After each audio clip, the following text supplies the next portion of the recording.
West Virginia's Point Pleasant. The tiny Appalachian town has a tragic history involving monsters. It is the home of Mothman, one of America's most infamous legends.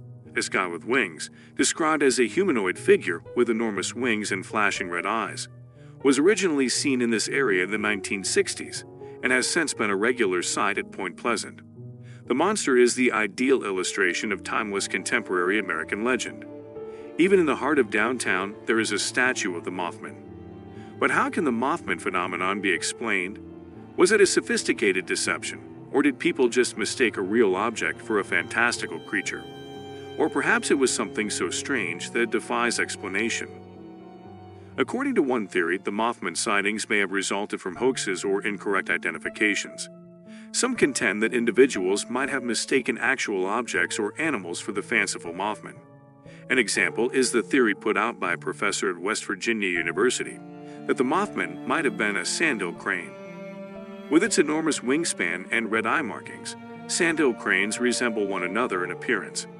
Theoretically, according to some views, the sightings could have been the product of pranks or purposeful lies. In the case of Point Pleasant, the small-town environment and the close-knit community may have contributed to the spread of the Mothman legend. The sheer volume of sightings and the shared belief in the creature's existence could be seen as a manifestation of mass hysteria. This eerie activity culminated in a tragic event on December 15, 1967. The Silver Bridge's collapse. Some people say that Mothman was to blame for the mishap. Others assert that he intended to alert the town to the disaster.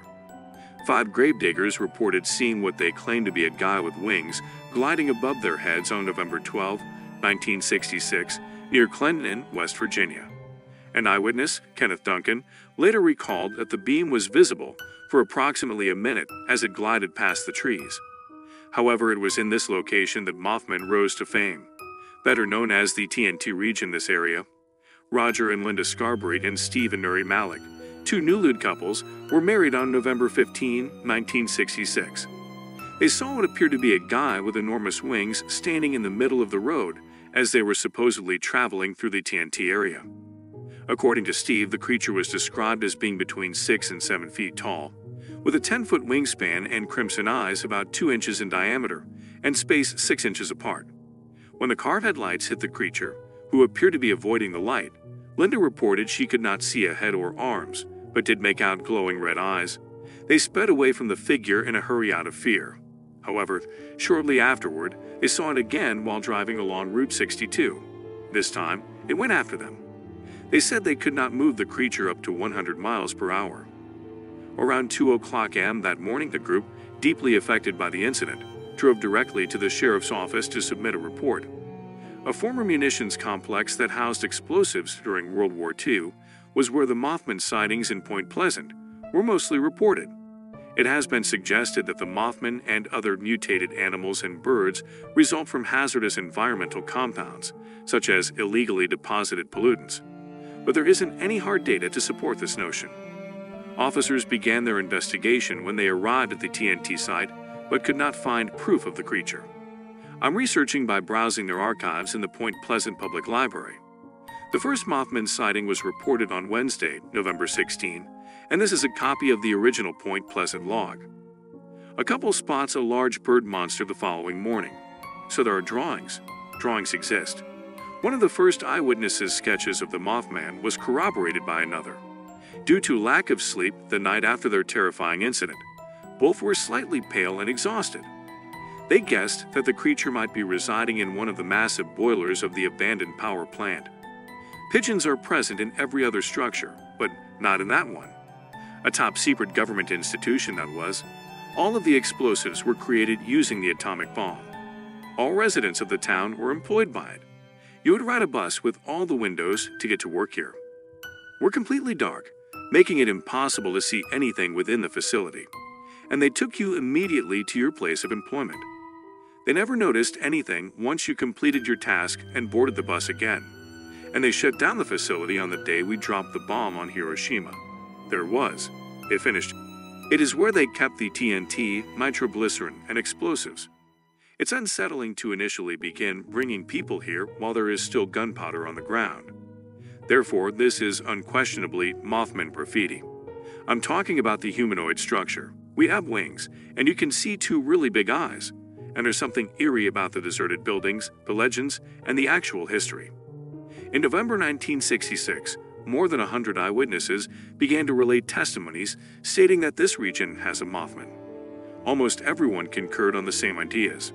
The monster, larger than a large man and with no feathers on its wings, soared into the sky. Like an aircraft soaring through the sky, the air was straight. Except for two large flashing red eyes, its visage was unrecognizable. Hundreds of villagers, some armed, went in search of the winged figure because the monster so enthralled them.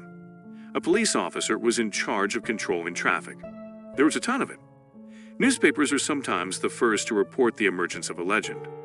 Even the moniker Mothman, which was likely inspired by the well-known comic book character Batman, the subject of a popular TV series at the time, was given to him by an unnamed Ohio newspaper copy editor.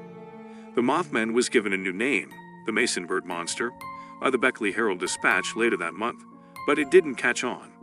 A creature was seen by the Mothman eyewitnesses in the 1960s, though. There is no doubt that some people observed something in the night sky. A manifestation of mass hysteria, a psychological and sociological phenomenon, might be seen in the sheer volume of sightings. A group or society is gripped by an irrational belief or behavior, according to the textbook definition of mass hysteria, which is a type of mass contagion. Point Pleasant provided a distinctive social milieu due to its tiny town size. Residents either knew someone who had a Mothman story or they had one themselves, which allowed the tale to spread within a relatively small inner circle and support the existence of the creature. What happened in the 1960s that put an end to reports of the Mothman is unquestionably a true event. Approximately 31 automobiles and trucks are said to have fallen into the Ohio River after the bridge linking West Virginia and Ohio fell on December 15, 1967, precisely 13 months after the first Mothman encounter was confirmed. 46 out of 64 individuals who entered the water perished. The Mothman was officially over. That was how the tale concluded. The Mothman was no longer a topic of interest once the bridge collapsed. In the end, it was determined that a single eyebar, 55 feet long, had fractured, enabling the pin holding it in place to fall loose and setting off the fatal series of events. According to survivors and witnesses, the bridge rocked much before falling. In other cases, people even claim to have seen Mothman on the bridge days earlier. This originated from the idea that the Mothman was a sign of impending death. He seemed to bring disaster with him. Therefore, was he a curse or a warning to the villagers? Some people believe the bridge collapse and the Mothman had anything to do with a rumored myth called the Curse of Cornstalk. During the Battle of Point Pleasant in 1774, a Shawnee chieftain named Chief Cornstalk and his followers engaged in combat with British soldiers. According to local lore, Cornstalk inflicted a 200-year curse on Point Pleasant as he breathed his last. According to certain theories, the Mothman was even thought to have been sent by the Cornstalk himself from the afterlife. The alleged Cornstalk curse, however, was disproved in 2006 and was found to be a hoax. In Point Pleasant, a former elementary school, was where Cornstalk's curse was rediscovered as part of a historical pageant play. The playwright probably inserted that into the script to add a little drama to the performance, and the energies of its people paralyzed by the stain of our blood, thus saying he fell dead by the sun's side. The affliction is there. Perhaps some aspect of nature can account for the Mothman sightings. When a West Virginia University professor stated to the press in a piece published on December 1, 1966, "I believe that's what these people are seeing," it was first suggested that the Mothman was a sandhill crane. According to Dr. Robert Smith of the biology department at West Virginia University, the description fits that of a sandhill crane. The average wingspan of a sandhill crane is approximately 6.5 feet, and they stand between 3 and 4 feet tall. They also have crimson blotches around their eyes. But Dr. Z, do sandhill cranes ever get it to West Virginia? Yes, that's the answer. From January 2017 to August 2019, at least 28 were observed in West Virginia. Huge gatherings occasionally. We all thought it was a mutant sandhill crane because of the toxins in the swamp. Brenda Knight, the sister-in-law of one of the November 15 witnesses, is quoted as saying, "Brenda might have had a point. She wasn't the only person who believed that animals had become mutated due to illegally dumped toxins. The World War II munitions complex that gave the TNT neighborhood its name was constructed to make and store explosives from 1942 to 1945. The Department of Natural Resources received much of the land after the war. In 1966, it was designated as a wildlife reserve and is currently known as the McClintock Wildlife Management Area. The mutation theory may be slightly more plausible than some other theories. It was realized that pollution had happened when a red water seep in the region was found in 198. Red water results when cold water and a special detergent rinse the TNT. Following the U.S. Army Corps of Engineers, the crimson water was directly injected into the Ohio River through a conduit about 1 foot offshore. Groundwater extraction was finished in 1997 after cleanup, took center stage in 1983 when it was added to the national priority list. Then how would you explain the notorious glowing red eyes of the Mothman? The idea of another kind of bird being able to account for the flying humanoid monster was soon dismissed. Owls are one species well known for their stealthy nighttime flights. Owls are a constant. The vascular membrane, which can be seen through the pigment layer of the retina of birds' eyes when a bright light is shone upon them, causes the eyes of birds to seem red. Eyesheen is the name given to this effect. One particular owl is well recognized for its stunning eye sheen. The southeast is home to the huge, rounded-headed barred owl, which prefers to sleep in ancient trees in open woodlands. They have more blood arteries surrounding their eyes than other species, which gives them a redder glow. The Audubon Society was informed by representatives of the McClintock Wildlife Management Area and investigated the Mothman theory.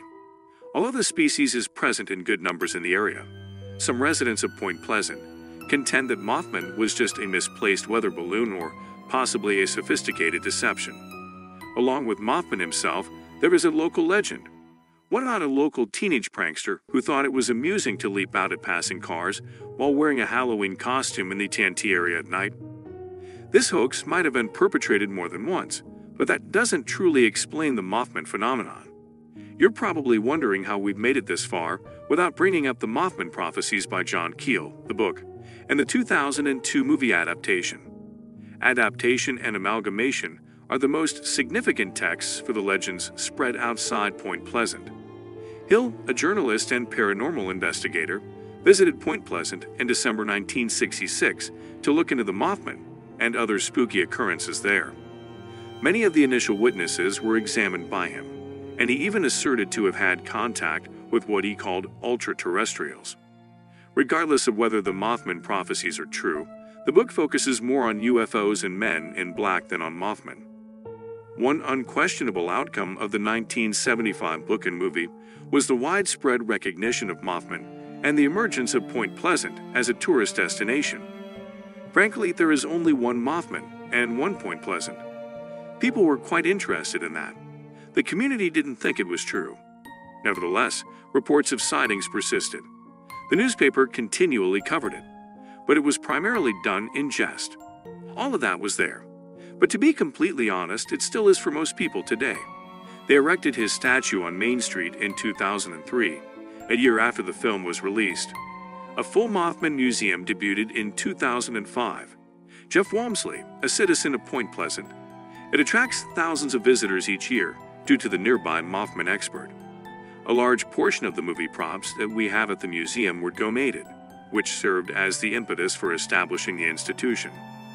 Although the Mothman Festival was first held in 2002, it has significantly impacted tourism in the area. People have embraced it, as evidenced by the event and the museum. It's fine that there are still doubters. They weren't certain if they wanted the Mothman in our town. But each year, more people attend the Mothman Festival. We had to do it. They were all arriving. There was nothing else for us to do. Our entire state has now embraced tourism, which has continued to flourish. The entire community will tell you whatever you want to know about Mothman over that particular weekend. And we simply like staring at everyone. We find it amusing. At least 2 million people visit Main Street on one weekend, probably more than the rest of the year. The town's population doubled due to their draw of 10 to 12,000 people. You know, Mothman's not the only thing Point Pleasant has to offer. River Museum, Farm Museum, and History of Riverboats. The Mothman phenomenon has spread around the world thanks to the internet. The spread of online rumors is common. Some stated that he was seen before the Chernobyl catastrophe, and even in the smoke from the buildings on 9/11 events. The majority of Mothman sightings in the most recent year occurred in 2017, there was one instance in Chicago. Between April and July of that year, there were over 20 accounts of a winged humanoid in Chicago. Mothman is a monster story that evokes both terror and intrigue, whether or not you believe in him. He has become a cultural symbol. Only when they are the subject of divergent views do legends genuinely take hold. They emerge from innumerable contradictory and contested tales that have been repeated and retold. Mothman is not any different. He has almost equally been worshipped as a demon and a god. Mothman demonstrates how a regional phenomenon can spread throughout the globe. Mothman is a figure that people can relate to. He is a legend, an outcast, and a monster who, in the end, is welcomed by the small community he formerly terrorized. Mothman has become a part of the history and culture of Point Pleasant, whether the locals like it or not. It could even be claimed that the creature's acceptance by the residents of Point Pleasant resulted from the increased visibility it gave to their small slice of the world. Like other small towns, the village depends in part on its capacity to draw foreigners for economic survival. It does resemble a ruin, and it looks like ruins are endowed with a certain energy that draws mythologies like this to them. Being here right now, I'm not shocked by the sheer number of Mothman reports. It appears to be a bird or even a big bird. It could also be an exceptionally large and bizarre creature. However, something is there, and given how eerie this forest is, there is undoubtedly a possibility that the mind may have run wild. This has been accomplished amazingly successfully by the Mothman. He changed from being a mystery humanoid to a prophetic demon, a guardian angel, and finally, an elderly terrestrial. Everything from charming cryptids to ominous monsters. According to witnesses, it's interesting that no one has ever seen this creature harm a human. You might just be your friendly neighborhood Mothman. People might have mistaken a real item or animal for the fanciful Mothman creature. Sandhill cranes, which resemble the described creature in appearance, are one possibility put out as the explanation for the sightings. Because the area is home to sandhill cranes, the red eyes of these birds may be the cause of the glowing eyes reported by witnesses. In the end, the exact nature of the Mothman phenomenon is still unknown. While some sightings may result from mistaken perception or a natural occurrence, others remain unexplained and enigmatic. A fascinating and persistent aspect of American folklore, the Mothman legend has been intricately entwined with the history and culture of Point Pleasant. What are your thoughts on this creature? Comment below with your thoughts on this, and don't forget to subscribe to our YouTube channel. Please enable the notification bell while you're there to ensure you receive all our upcoming uploads.